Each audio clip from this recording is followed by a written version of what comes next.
Hoje, vamos nos aprofundar em um tema que intriga muitos crentes: as tatuagens, sob uma perspectiva bíblica. O que a Escritura realmente diz sobre essa forma de expressão artística? Acompanhe-nos nesta jornada de descoberta, onde exploraremos os ensinamentos bíblicos, consideramos diferentes pontos de vista e refletiremos sobre como integrar nossa fé nas decisões sobre tatuagens. Prepare-se para um diálogo edificante e enriquecedor enquanto exploramos este tema juntos. Ao longo da história, as tatuagens têm sido objeto de diversos debates e opiniões na sociedade, especialmente dentro da comunidade cristã. Desde sua associação com práticas pagãs até sua aceitação como expressões artísticas pessoais, as tatuagens têm sido um tema de interesse e controvérsia no contexto da fé. Mas, além de discutir a licitude ou ilicitude das tatuagens, exploraremos as implicações mais profundas por trás dessa prática. Que significado têm as tatuagens no contexto de nossa relação com Deus e com os outros? Como podem as tatuagens ser uma expressão de nossa fé e nossa identidade como seguidores de Cristo? Em tempos passados, as tatuagens eram vistas como sinais de pertencimento a gangues ou experiências carcerárias. Hoje, encontramos tatuagens em mães, adolescentes góticos, estrelas do pop e até mesmo líderes religiosos. Segundo o jornal de Wall Street, quase metade dos millennials confessam ter pelo menos uma tatuagem. Antes, tanto a igreja quanto a cultura dominante rejeitavam firmemente as tatuagens. No entanto, agora é quase comum ver um pastor na costa leste com um braço cheio de tinta. O que antes era um símbolo de rebeldia, agora se torna um tema de conversa fascinante. Mas o que diz a Bíblia sobre as tatuagens? O Antigo Testamento oferece uma orientação a esse respeito. Moisés, nos primeiros 5 livros da Bíblia, estabelece cerca de 600. Essas leis abrangem desde o sistema de sacrifícios e as responsabilidades sacerdotais até o estilo de vida e o governo do povo judeu.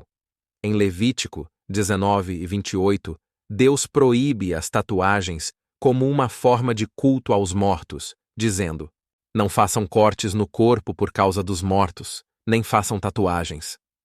No entanto, no versículo anterior, também se proíbe cortar os bordos da barba, Levítico 19, 27. Além disso, outras leis judaicas proíbem comer carne de porco ou usar roupas de materiais mistos, Levítico 11, 7, 19. Regras que os cristãos hoje em dia geralmente não seguem. Há muitas leis que ainda seriam benéficas hoje em dia, e sem dúvida, todos os cristãos devem seguir os 10 mandamentos. No entanto, há outros mandamentos como não cozinharás o cabrito no leite de sua mãe, Êxodo 23, 19, que eram específicos para as circunstâncias do Israel antigo. Então, como decidimos quais leis seguir em nossa vida? O que é hermenêutica? Como cristãos comprometidos, queremos ser fiéis em nossa interpretação da Bíblia, um processo conhecido como hermenêutica. Hermenêutica é a arte e a ciência de interpretar e aplicar a Bíblia em nossa vida atual. O Dr. Ken Gore, professor de estudos bíblicos na Universidade Batista de Dallas, DBU, explica de maneira clara: a Bíblia está escrita para nós, não para nós. Esta ideia se desenvolve no livro Como Ler a Bíblia em toda a sua extensão, uma obra de grande valor. Os autores bíblicos foram inspirados para escrever mensagens que perdurariam ao longo dos séculos e milênios, mas não estavam escrevendo diretamente para nós. Isso nos leva à importância de entender cuidadosamente o contexto da Palavra de Deus antes de aplicá-la às nossas vidas hoje. Por exemplo, não devemos interpretar Filipenses 4:13 como uma garantia de que podemos alcançar qualquer coisa apenas tentando. Claro, Deus tem o poder para fazer milagres e poderia permitir que eu vencesse LeBron James em uma partida de basquete 1 contra 1, mas essa não é a principal mensagem do versículo. Se eu jogasse contra ele, perderia? O que está acontecendo? Será que Deus não me dá a força para fazer tudo o que quero? Kelly Edmiston oferece uma introdução útil à hermenêutica, usando Filipenses 4:13 como exemplo. No livro de Levítico, O povo de Deus acaba de ser libertado da opressão no Egito. Enquanto Moisés guiou Israel, Deus lhes deu leis para ajudá-los a construir uma identidade baseada em sua relação com Ele. Algumas dessas leis intencionalmente afastaram os israelitas das práticas pagãs.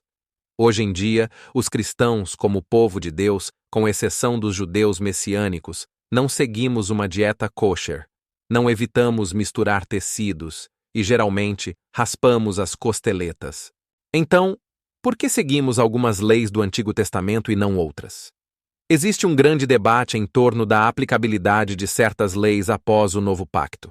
Às vezes, o Novo Testamento permite especificamente certas mudanças, como quando Marcos escreve: Assim, Jesus declarou limpos todos os alimentos.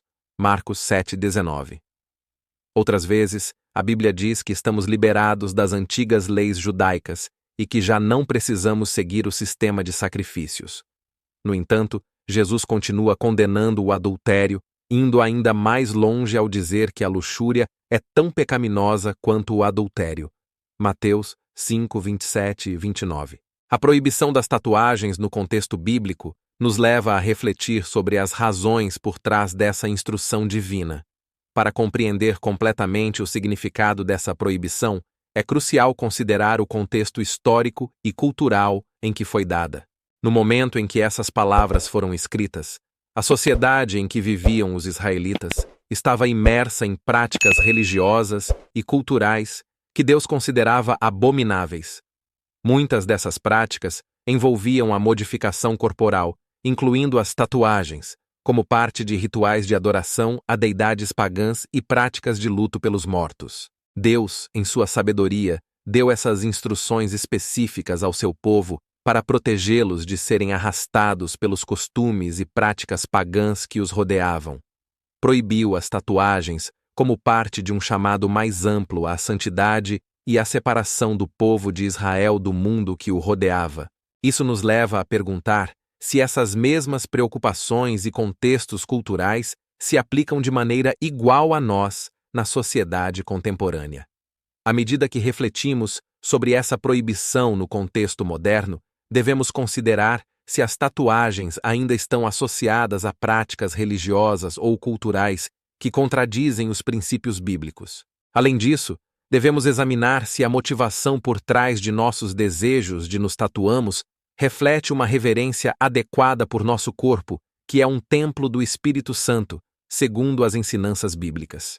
Em última instância, essa reflexão nos convida a discernir se as tatuagens, na nossa sociedade contemporânea, ainda representam um desvio dos valores e da santidade que Deus nos chama a manter como seus seguidores. A palavra tatuagem não está clara no idioma hebraico. Algumas traduções da Bíblia usam a palavra tatuagem para traduzir um termo hebraico que, na verdade, é mais ambíguo. A palavra hebraica kama também pode significar incisão ou marca. Alguns estudiosos interpretam essa palavra como marca, o que, em uma interpretação completamente literal, proibiria as tatuagens temporárias das crianças em feiras ou até mesmo escrever notas no dorso da mão.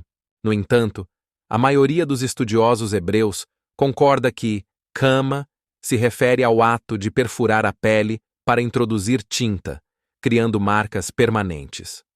Naquela época, as tatuagens eram muito mais propensas a causar infecções e outros riscos à saúde. Mas essa provavelmente não é a principal razão pela qual o Antigo Testamento proíbe as tatuagens. Por que os israelitas não podiam se tatuar? Como mencionado antes, muitas dessas leis tinham o propósito de separar os israelitas das culturas pagãs circundantes e ajudá-los a desaprender os costumes egípcios. Durante muitos anos, os comentaristas acreditaram que a proibição das tatuagens estava relacionada com a devida reverência à criação de Deus. Como apontaram os estudiosos luteranos do século XIX, Carl Friedrich Keil e Franz Delitzsch, Frederick Gardner escreveu em 1876 que esta passagem proíbe profanar a dignidade humana em sua forma humana. Muitos comentaristas conservadores disseram que a lei que proíbe as tatuagens tem a ver com a violação de nossos corpos como criação boa de Deus.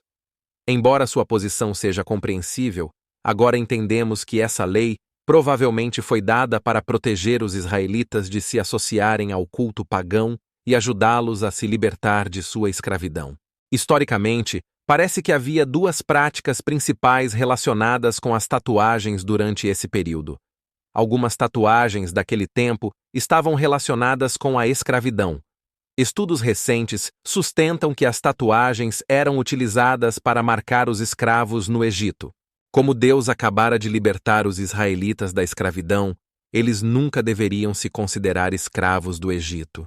Além disso, os rabinos judeus posteriormente associaram as tatuagens com a idolatria e o paganismo. James Smith apoia a ideia de que as tatuagens estavam vinculadas a práticas de adoração pagã, associadas à lembrança dos mortos e à idolatria. Considerando as leis adicionais em Levítico 19, parece que a proibição das tatuagens era uma maneira de separar o povo de Deus das práticas pagãs e dos rituais funerários.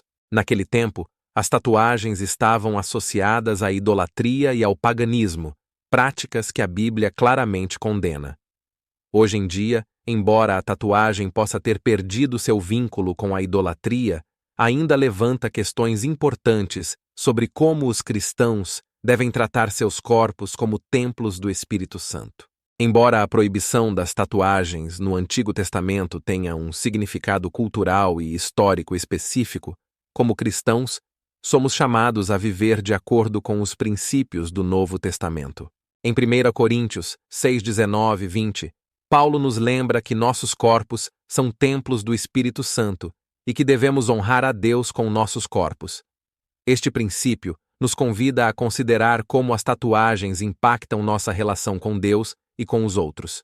Embora a Bíblia não proíba explicitamente as tatuagens no Novo Testamento, somos chamados a fazer escolhas que reflitam nossa fé e honrem a Deus em todas as áreas de nossa vida.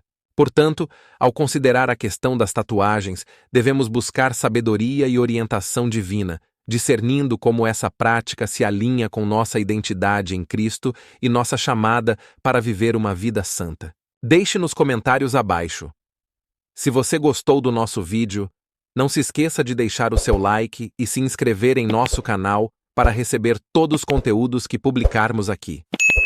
Um abraço e até o próximo vídeo.